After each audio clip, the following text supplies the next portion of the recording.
بسم الله الرحمن الرحيم الحمد لله رب العالمين والصلاة والسلام على أشرف الأنبياء والمرسلين نبينا محمد وعلى آله وصحبه أجمعين ومن تبعهم بإحسان إلى يوم الدين أما بعد.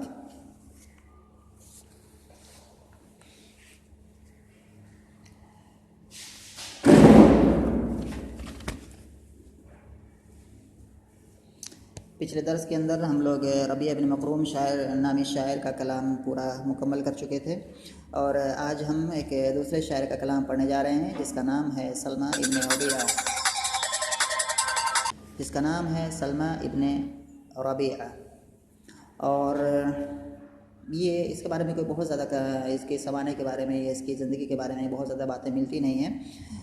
لیکن اتنا ضرور ہے کہ یہ زمانہ جاہلیت کا یا عصر جاہلی جو دور ہے اس دور کا یہ شاعر ہے،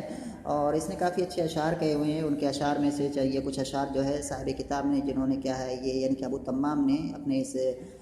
دیوان الحماسہ کتاب کے اندر باب الادب کے اندر یہاں پر کیا ہے ذکر کیا ہے. اور یہ جو اشعار ہیں ان کا جو مقصد کہنا کیا چاہتا ہے، اس کا جو مفہوم کیا، پہلے میں اس کا ایک خلاصہ بتا دے رہا ہوں کہ اس کے اندر جو کہنا چاہتا ہے وہ یہ ہے کہ دنیا میں بہت ساری لذت کی چیزیں ہیں، چاہے وہ کیا ہے بھنا گوشت ہو، اچھا خاصا بنا ہوا گوشت ہو، یہ کہ شراب کی مستی ہو،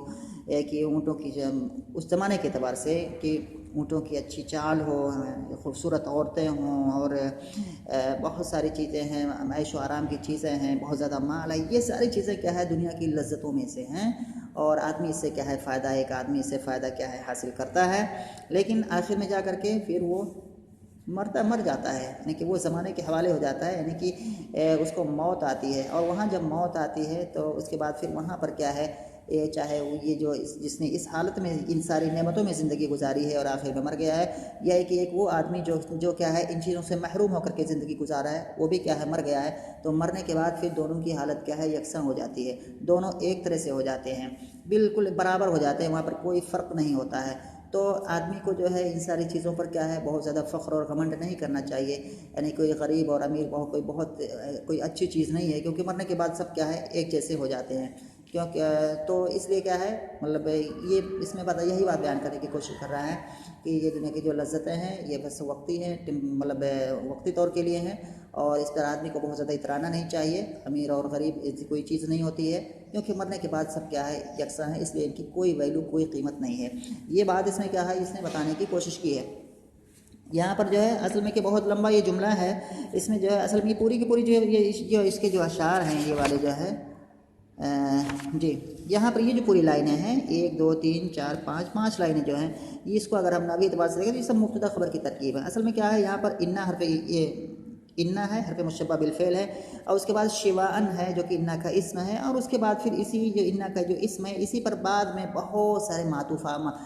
کلمات آ رہے ہیں جو کہ معطوف ہیں، ایک کے بعد دیگر معطوف ہیں. اور انا کی جو خبر ہے یہاں پر ہے، یہ سب سے آخری لائن ہے من لذت العیشی، یہ جو من لذت العیشی جو ہے یہ انا کی خبر ہے. تو گویا کہ من لذت العیشی سے جو پہلے جو ساری چیزیں ہیں یہ سب کیا ہے انا کی اسم ہے. اور وہ کیسے انا کی اسم ہے ہم جب اس کو پڑھیں گے، اس کو سمجھیں گے، اس کے مفہوم کو سمجھیں گے، پھر بتاؤں گا کہ مطلب کیسے یہ ساری چیزیں پھر کیا ہے ایک مبتدا بنتی ہے کہ انا کا اسم بنتی ہیں، اور یہ کیا ہے من لذت العیشی انا کی خبر بنتی ہے.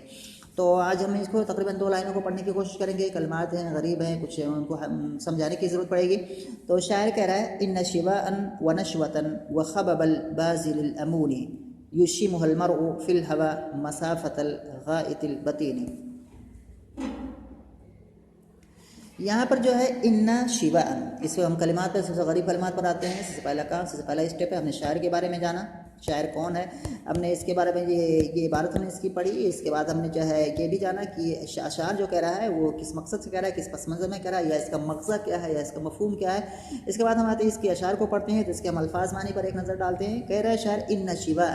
شوا یشوی شیئن، فعل ایک آتا ہے عربی میں شوا یشوی شیئن، اس کا معنی ہوتا ہے بھوننا. شوا یشوی شیئن، بھوننا. تو شوا یشوی شیئن و شواءن یہ بھی مصدر ہے، تو یعنی کہ بھوننا، یعنی کہ گوشت وغیرہ کو جیسے کہ انگاروں پر یا کسی بھی چیز پر جو بھوننا ہوتا ہے، جو پکانا، ایک طرح گوشت کو بہت سارے طریقوں سے پکایا جاتا ہے، ہانڈی میں پکایا جاتا ہے، انگاروں پر پکایا جاتا ہے، اس کو اسٹیم میں، بھاپ میں پکایا جاتا ہے، بہت سارے طریقوں سے۔ تو یہاں پر کیا ہے، اور بھونا ہوا گوشت، بھونا ہوا جو گوشت کافی اچھا مانا جاتا ہے، بہت ہی ٹیسٹی مانا جاتا ہے عربوں کے یہاں خاص طور سے۔ تو ان شواءن، اور شواءن جو یہاں پر ہے مشوین کے معنی میں، یعنی کہ مصدر یہاں پر کیا ہے، مفعول کے معنی میں ہے۔ یہ بات یاد رکھیں کہ مصدر کبھی فعل کے معنی میں آتا ہے، کبھی مفعول کے معنی میں آتا ہے۔ یہاں پر شواءن جو ہے یہاں پر مشوین کے معنی میں ہے، تو معنی کیا ہو جائے گا، ان مشوین ای ان لحما مشوین، تو گویا کہ یہ صفت ہو جائے گی اور اس کا موصوف یہاں پر محذوف ہوگا، ان لحما مشوین، یقیناً بھنا ہوا گوشت، یقیناً بھنا ہوا گوشت، ونشوۃن، نشوہ اس کے معنی ہوتا ہے مستی، مستی، کہہ رہا ہے کہ نشیہ الرجل، نشیہ ینشا باب سمیہ سے آتا ہے، جس کے معنی ہوتے ہیں مست ہونا، جس کر کے نشیہ الرجل من الخمر، آدمی شراب کی وجہ سے یا شراب سے کیا ہے مست ہو گیا، شراب کے پینے کی وجہ سے کیا ہے مست ہو گیا۔ تو نشیہ اس کا جو مصدر آئے گا، نشوہ یہاں پر جو مصدر آیا ہے باب سمیہ سے آتا ہے، تو نشوتن کے معنی مستی، اور یہ جو مستی ہے کون سی مستی، یعنی کہ شراب کی مستی، یعنی کہ شراب پی کر کے بالکل مستی ایک عیاشی کی ایک نشانی ہوتی ہے، تو یہ کہ شراب اور ساری چیزیں ہیں، اس سے پہلے کباب آ گیا، یعنی کہ شراب و کباب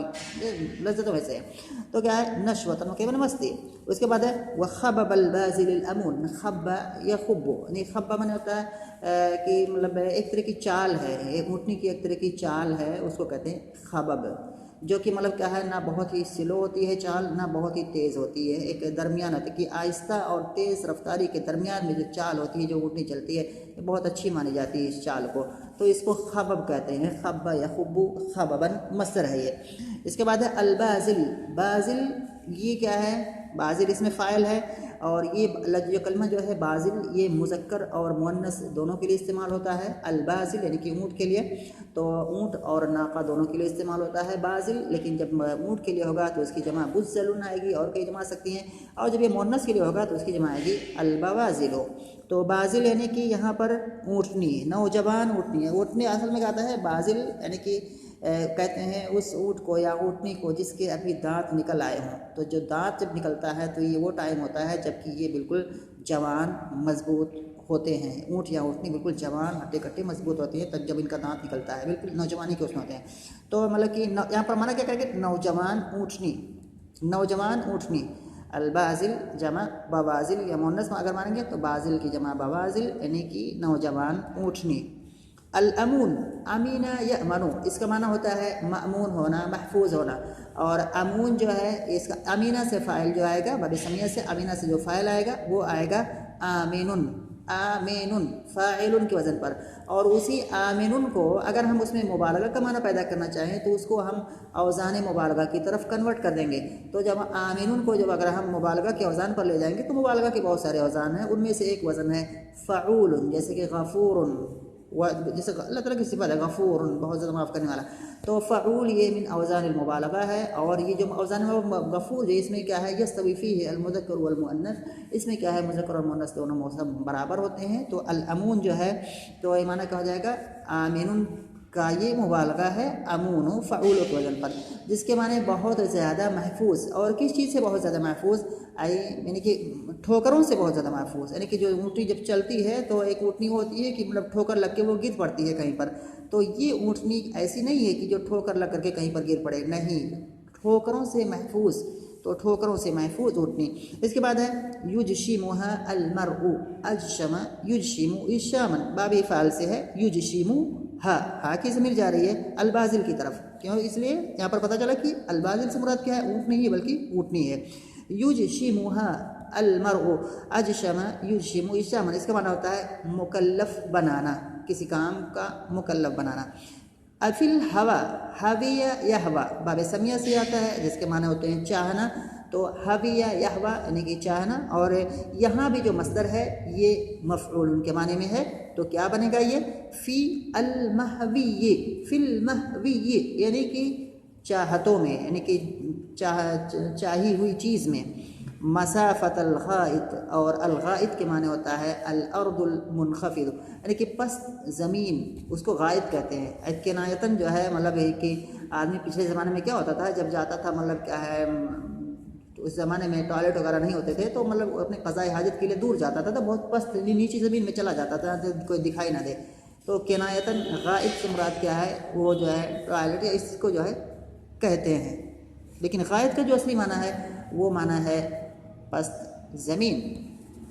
البطین، بطین کی جمع ہے بطان، بطین جمعہ بطان، اور بطین کہتے ہیں کہ بڑے پیٹ والا،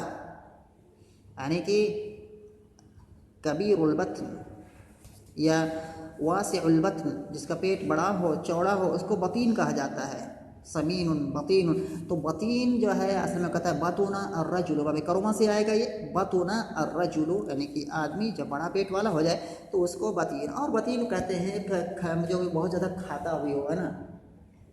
پیٹو آدمی جس کو ہم پیٹو کہتے ہیں، پیٹو یعنی کہ بہت زیادہ جو کھاتا ہے اس کو بھی بطین کہتے ہیں، اس کا بھی اس پر اطلاق ہوتا ہے۔ بطین باب کرما سے ہے، بطین فاعل کا پر ہے، اس کی جمع آئے گی بطان۔ تو شاعر کہہ رہا ہے یہاں پر کیا کہہ رہا ہے، اس کے مفہوم پر آتے ہیں انا شیوان، اور میں ترکیب میں کروں گا، اس کو بتاؤں گا جب میں اس کے آخری لائن پر پہنچوں گا، کیونکہ ابھی میں نے پہلے بتا دیا کہ انا ہے یا پھر مشبہ بالفعل ہے، اس کے بعد یہ پورے کے پورے جو ہیں یہ 4 لائنیں ہیں، یہ پوری کی پوری انا کی اس میں، اور یہ ایک دوسرے پر معطوف ہو کر کے، اور خبر کیا ہے من لذت العیش۔ شاعر کہہ رہا ہے ان شیوان، حقیقت میں در حقیقت بھنا ہوا گوشت اور شراب کی مستی اور ٹھوکروں سے محفوظ نوجوان اونٹنی کی چال، جس اونٹنی کو وہ مکلف بناتا ہے اپنی پسندیدہ چیز میں یا اپنی پسندیدہ چیز کو حاصل کرنے کے سلسلے میں، کس چیز کا مکلف بناتا ہے؟ کشادہ زمین کی مسافت کو طے کرنے کا، تو یوشبو کا جو مفعول بھی یہاں پر ہے، کشادہ زمین، سرزمین کی مسافت طے کرنے کا، جس کا مکلف بناتا ہے، کیوں؟ اپنی اس کی جو چاہت ہے اس کو پورا کرنے میں۔ تو یہ بات ہو گئی، ابھی بات اس کا مفہوم واضح نہیں ہوگا جب تک کہ ہم اس آخری لائن پر نہیں پہنچیں گے، جب آخری لائن پر پہنچیں گے تب اس کا مفہوم بالکل واضح ہو جائے گا، کیونکہ ابھی میں نے جیسے بتایا کہ اس کی خبر جو ہے انا کی یہ من لذت العیش، یہ چیز ہے، تو بعد میں سب چیزیں ایک دوسرے سے مطلب وہ ہیں، تو جب پورا مکمل ہوگا تبھی اس کا مفہوم واضح ہوگا، اور انشاءاللہ آگے والی جو لائنیں 2 لائن ہم نے ابھی پڑھی، اس کے آگے لائن جو ہے لائنیں اس کو پڑھیں گے اگلے درس میں۔